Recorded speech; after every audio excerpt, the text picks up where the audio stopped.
Assalamualaikum warahmatullahi wabarakatuh. Perkenalkan, saya Zalsat Nanta Ramadhani Pusla dengan NIM 220507240004 dari Prodi S1 Teknik Sipil tahun 2022 kelas A. Kali ini saya akan membawakan video pembelajaran mengenai 7 cabang ilmu teknik sipil yang perlu diketahui khususnya bagi maba yang mau memilih jurusan teknik sipil. Langsung saja.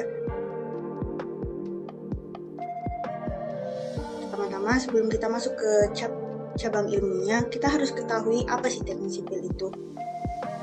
Teknik sipil adalah salah satu cabang ilmu yang mempelajari tentang bagaimana merancang membangun gedung dan infrastruktur termasuk masalah lingkungannya untuk kemaslahatan manusia. Untuk cabang ilmu teknik sipil itu ada 7. Yang pertama struktur, kedua geoteknik, ketiga manajemen konstruksi, keempat hidrologi, yang kelima transportasi, yang keenam teknik lingkungan, dan yang ketujuh informatika teknik sipil. Nah, untuk cabang ilmu yang pertama itu ada struktur. Jika kita membahas mengenai suatu bangunan dan serba-serbinya, maka tidak akan lengkap rasanya bila tidak mengulas tentang struktur dan konstruksi bangunan. Ya, karena kedua kata ini memang seringkali disebutkan dalam sebuah pembelajaran di bidang teknik sipil. Salah satunya untuk membangun high-rise building, bandara, rumah dermaga, pelabuhan, stadion, dan berbagai bangunan lain. Kita harus belajar mata kuliah teknik sipil tentang mekanika struktur beton, struktur kayu, maupun struktur baja, lengkap beserta dinamikanya.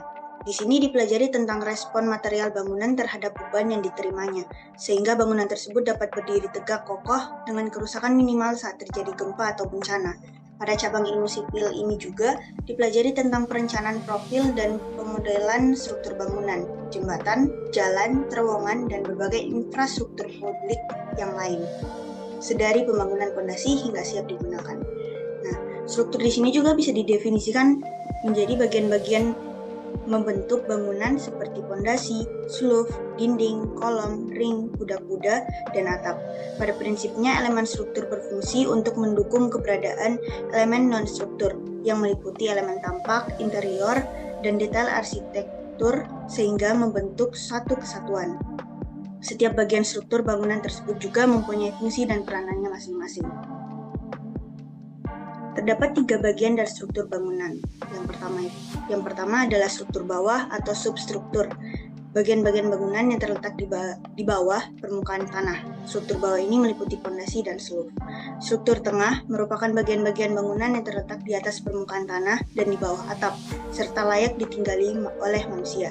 Yang dimaksud struktur tengah diantaranya dinding, kolom, dan ring. Dan yang ketiga, struktur atas atau superstruktur, yaitu bagian-bagian bangunan yang terbentuk memanjang ke atas untuk menopang atap. Di antaranya itu rangka dan kuda-kuda. Nah, untuk konstruksi sendiri dapat diartikan sebagai gabungan dari elemen struktur dan elemen non-struktur. Dengan kata lain, konstruksi bangunan adalah objek bangunan secara keseluruhan yang terbentuk atas kesatuan struktur-struktur. Contoh, konstruksi antara lain rumah, gedung, jembatan, dan jalan raya. Nah, untuk contohnya bisa kita lihat di sini ada beberapa menara yang bisa dijadikan patokan kalau mempelajari cabang ilmu teknik sipil struktur. Yang pertama ada Menara Eiffel ya. Pembangunan Menara Eiffel ini berlangsung selama 2 tahun, dari tahun 1887 sampai tahun 1889. Menara ini terdiri dari 18.038 rupiah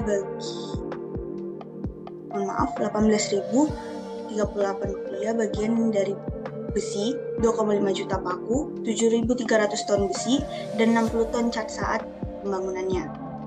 Semua elemen disiapkan di pabrik milik Eiffel di pinggir kota Paris. Setiap 18.000 bagian yang digunakan untuk membangun Menara Eiffel didesain dan diukur secara spesifik, sebelum akhirnya disatukan membentuk bagian baru sepanjang kira-kira 5 meter. Tinggi Menara Eiffel sekitar 300 meter. Jika sampai ke titik puncak, maka tingginya menjadi sekitar 330 meter. Ukuran lebar menara ini bervariasi tergantung tingkatnya. Total lebarnya di dasar kira-kira 124 meter. Nah, untuk Menara Burj Khalifa itu untuk membangun gedung tertinggi. Lebih dari 110.000 ton beton yang diperlukan bersama dengan 55.000 ton baja rebar dan mengambil 22 juta jam kerja untuk menyelesaikan pembangunan gedung tertinggi di dunia. Pada puncak konstruksi, lebih dari 12.000 orang dari lebih dari 100 negara yang bekerja di situ guna mencapai penyelesaian pada Januari 2010. Kolaborasi juga dilaksanakan secara internasional antara lain dari 30 on-site kontraktor perusahaan dari negara-negara di seluruh dunia. Nah, untuk selanjutnya ada menara kembar Petronas atau Petronas Towers di Malaysia. Material yang digunakan pada struktur bangunannya adalah baja dan beton bertulang, sedangkan material yang digunakan pada wajah bangunan atau facing materials adalah aluminium dan stainless steel. Kemudian ada Sydney Opera House. Bangunan ini memiliki panjang 183 meter dan lebar 120 meter. Atapnya terbuat dari 2.194 potongan beton prefabrikasi. Beberapa dari potongan-potongan itu memiliki berat hingga 15 ton. Tornado menyatukan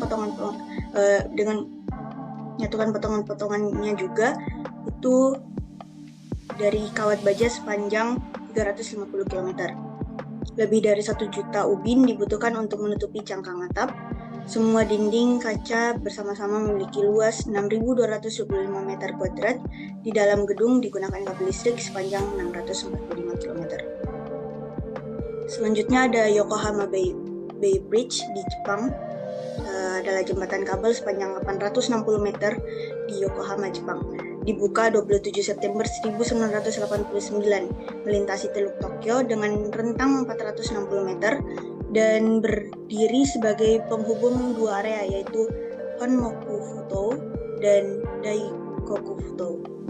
Jembatan ini merupakan bagian dari rute Bayshore dari Shuto Expressway sejak beroperasi tahun 1989. Pemerintah Jepang juga sudah merencanakan jembatan ini menjadi sarana transportasi dan juga objek wisata. Dan yang terakhir ada Golden Gate Bridge. Jika dahulu menara hanya menggunakan batu-batuan atau pohon di setiap sisi lembah, pada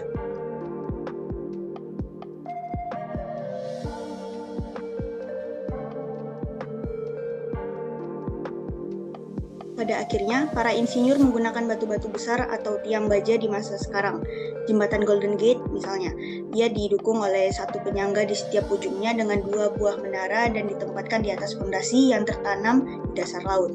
2 kabel penghubung jembatan Golden Gate adalah satu-satunya hal yang tidak pernah berubah sejak jembatan ini dibuka untuk pertama kalinya. Setiap kabel utama yang digunakan dibentuk oleh 27.572 kabel baja dengan ketebalan kira-kira seukuran pensil. Pekerja konstruksi menggantung hampir 80.000 mil kabel kawat dari satu sisi jembatan ke sisi yang lainnya. Untuk cabang ilmu teknik sipil yang kedua ada geoteknik. Geoteknik sendiri merupakan ilmu tentang struktur dan sifat tanah dan batuan dalam fungsinya sebagai penopang bangunan yang berdiri di atasnya. Untuk memahami tentang segala yang berada di bawah permukaan tanah, dalam geoteknik dipelajari dinding penahan tanah, fondasi, mekanika tanah, dan berbagai pekerjaan yang berhubungan dengan tanah.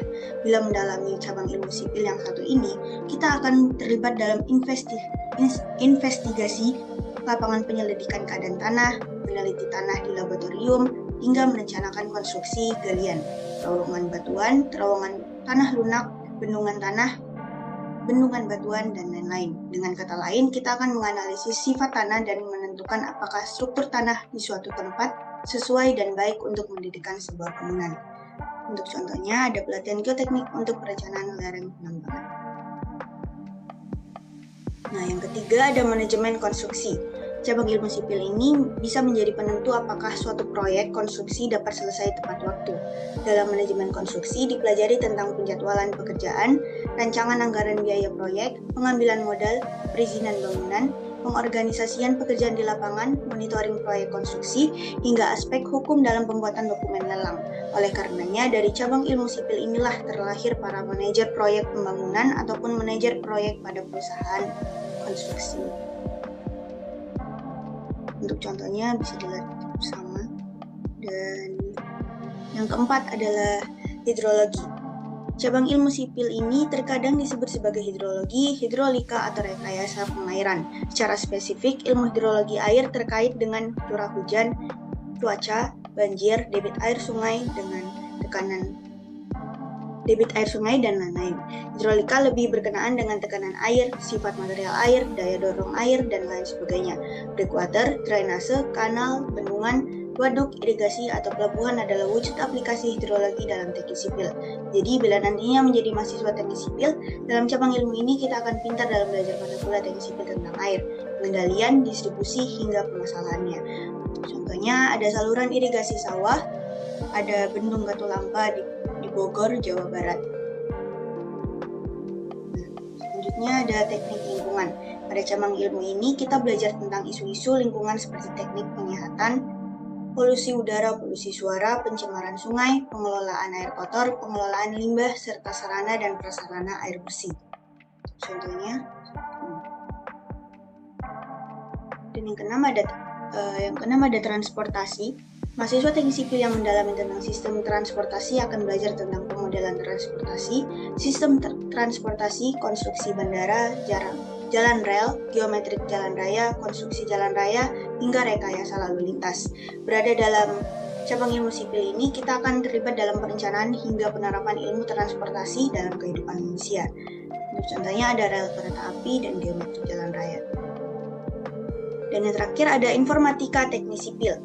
Walaupun masih terbilang baru, dalam cabang ilmu sipil ini dipelajari tentang penerapan komputer untuk pemodelan atau perhitungan suatu sistem dalam proyek pembangunan maupun penelitian. Mahasiswa teknik sipil yang mendalami informatika akan berkawan akrab dengan pemodelan struktur bangunan atau Computer Aided Design atau CAD, pemodelan limbah atau pergerakan air tanah, ataupun pemodelan lingkungan atau yang biasa kita sebut GIS, Geographic Information System. Contohnya ini GIS yang terdiri dari software, data, metode, orang-orang yang di dalamnya, dan hardware. Dan untuk dana, di sini ada contoh dana gedung pada hasil tiket. Mungkin itu saja penyampaian dari saya. Mohon maaf apabila ada kesalahan. Semoga video kali ini bermanfaat bagi kita semua. Wassalamualaikum warahmatullahi wabarakatuh.